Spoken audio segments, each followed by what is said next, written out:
আমার বাপের বাড়ি থেকে কত সুন্দর একটা ফুলকপি এনেছে দেখুন। এটা আমার কাকুর ছেলে জমিতে হয়েছিল, সে কাকুর ছেলেই নিয়ে এসছে। তা এই কপিটার ওজন কত হতে পারে বলুন তো? এরকম আমরা এটাকে যদি 6টা ভাগ করা হয়, তার এক একটা ভাগ আমরা কিনে আনি, সেগুলোই হলো গোটা গোটা কপি।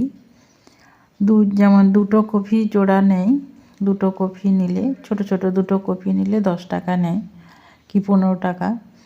এইটা ওজনে হবে 5 কিলো। এরকম বড় কপি কৃষি যে মেলাগুলো হয় সেই সব মেলাতে দেখতে পাওয়া যায়। দেখবেন যার যে সব সবজিটা সবচেয়ে বড় হয় সেটাই সেই মেলাতে নিয়ে যাওয়া হয় এবং প্রাইজ পায়। এইরকম অনেকগুলো বড় বড় হয়েছিল, নিয়ে গেছিলো, আর এখানে আমার জন্য একটা নিয়ে এসছে। চলুন কপিটা কেটে আজকে আমি সুন্দর একটা তরকারি বানাবো। নমস্কার বন্ধুরা, সুলতার হেসেলে আপনাদের সবাইকে স্বাগত। আজকে আমি ফুলকপির একদম গাছের টাটকা ফুলকপির একটা নতুন রেসিপি আপনাদের সঙ্গে শেয়ার করব।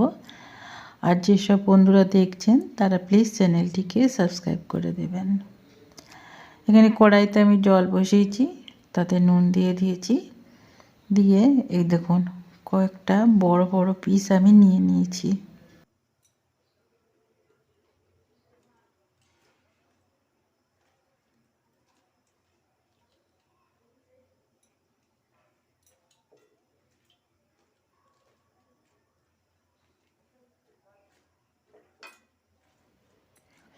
এখানে আমি 4টে পিস নিয়ে নিয়েছি বড় বড়, আর ফুটন্ত গরম জলে দিচ্ছি, আর দিয়ে দিচ্ছি একটা টমেটো। যেহেতু টাটকা ফুলকপি স্বাদটা সুন্দর, তাই খুব কম তেল মশলা দিয়ে আমি রান্না করব। আর এই যে দুটো কাঁচা লঙ্কা দিয়ে দিচ্ছি, কাঁচা লঙ্কাগুলো বেশ ঝাল আছে। আর দিয়ে দেব একটা গোটা রসুনের কোয়া। এটাকেও আমি গরম জলের মধ্যে দিয়ে দিচ্ছি, আর দিয়ে দিচ্ছি 1 ইঞ্চি মতো আদা। দিয়ে এটাকে আমি 2 মিনিটের মতন ভাপিয়ে নেব।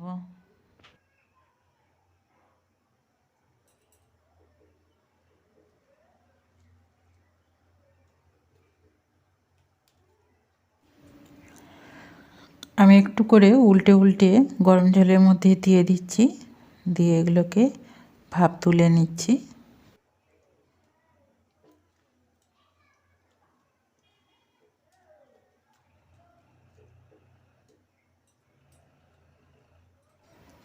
এখানে আমি একটা থালা নিয়েছি, থালার মধ্যে আমি 2 চামচ ময়দা দিয়ে দিচ্ছি, আর দেব কর্নফ্লোর, টা আমি হাফ চামচের মতো দিয়ে দিচ্ছি। এরপর একটু লঙ্কা গুঁড়ো দিয়ে দিচ্ছি, আর অল্প একটু নুন দিয়ে দেব। দিয়ে ভালো করে মিশিয়ে গোটা থালা ছড়িয়ে দেব। এতে কী হবে, প্রতিটা ফুলকপিকে মাখাতে সুবিধা হবে সুন্দর করে। এটা আমি গ্যাসটা বন্ধ করে দিয়েছিলাম।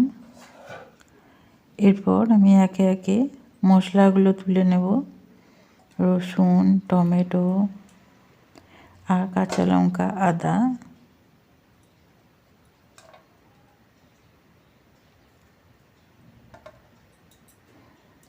এরপর একটা ছাঁদা ঝুড়িতে আমি এই কপিগুলো তুলে আর জলটাকে সুন্দরভাবে ছড়িয়ে নেব আর ঠান্ডা করে নেব।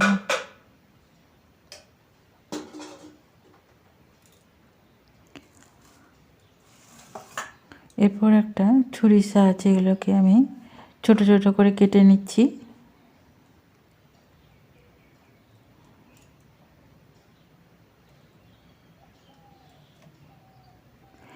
এইভাবে রান্না করলে কিন্তু রুটি বা পরোটার সাথে কিন্তু দারুণ লাগে খেতে। তাছাড়া গরম ভাত দিয়ে তো দারুণই লাগবে, আর এভাবে রান্না করলে দেখবেন ছোটো বাচ্চারাও কিন্তু চেটে খেয়ে নেবে। এরপর একটু উপর থেকে নুন ছড়িয়ে কপির সাথে নুনটা ভালো করে মিশিয়ে নিতে হবে। তারপর একটা জামবাটির মধ্যে আমি তুলে নিচ্ছি। যেসব বন্ধুরা দেখছেন প্লিজ চ্যানেলটিকে সাবস্ক্রাইব করে দেবেন। এরপর একটা একটা করে ফুলকপি আমি এই ময়দার মধ্যে একটা কোট করে নেব হালকা। এতে কী হবে, একটা সুন্দর ক্রাঞ্চি ভাব আসবে ফুলকপিগুলো, আর ঝাল ঝাল লাগবে। মানে এইভাবে ভাজলে ফুলকপিগুলো এমনি খেতে ভালো লাগবে, আর আমি একটু গ্রেভি বানাবো সুন্দর করে, সেটাও কিন্তু দারুণ লাগবে। একে একে আমি ফুলকপিগুলো একটু একটু করে দিয়ে অল্প অল্প দিয়ে এগুলোকে আমি তেলে ভেজে নেব।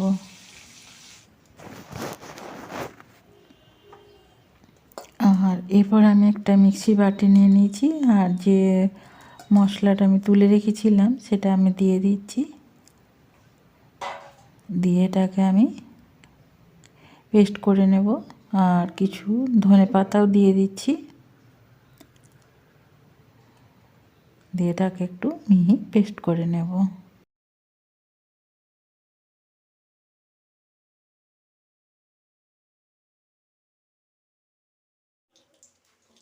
আমি 1 চামচ সর্ষের তেল দিয়ে দিয়েছি, আর 1/2 চামচ পাঁচফোড়ন দিয়ে দিলাম। এখানে পাঁচফোড়নের ফ্লেভারটা কিন্তু সুন্দর লাগবে। খেয়াল রাখতে হবে পাঁচফোড়নটা যাতে পুড়ে না যায়।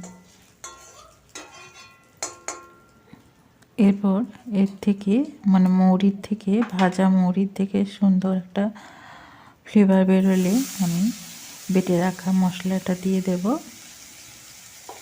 দিয়ে এটাকে আমি সুন্দরভাবে কষিয়ে নেব প্রথমে। আর এর মধ্যে আমি একটু হলুদও দিয়ে দেব।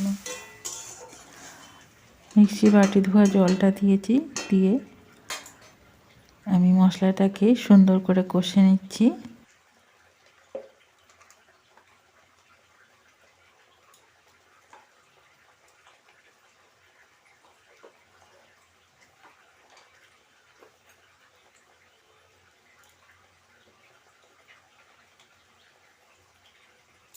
আর দিয়ে দিচ্ছি 1/2 চামচ ধনে গুঁড়ো, 1/2 চামচ জিরে গুঁড়ো, আর 1/2 চামচ আমচুর পাউডার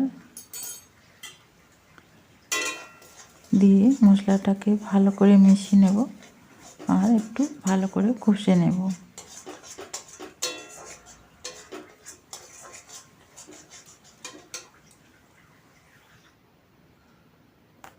দেখুন মশলাটা সুন্দরভাবে কষানো হয়ে গেছে। এরপর আমি জল ঢেলে দেব। এমনভাবে জল ঢালবো যাতে ভেজে রাখা ফুলকপিগুলো জলের মধ্যে ডুবে থাকে।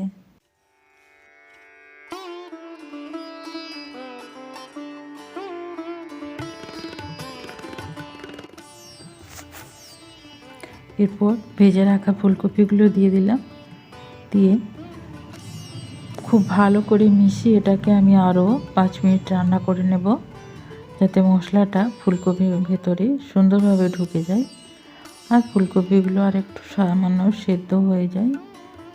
দেখুন ঠিক এরকম জলটা দিতে হবে।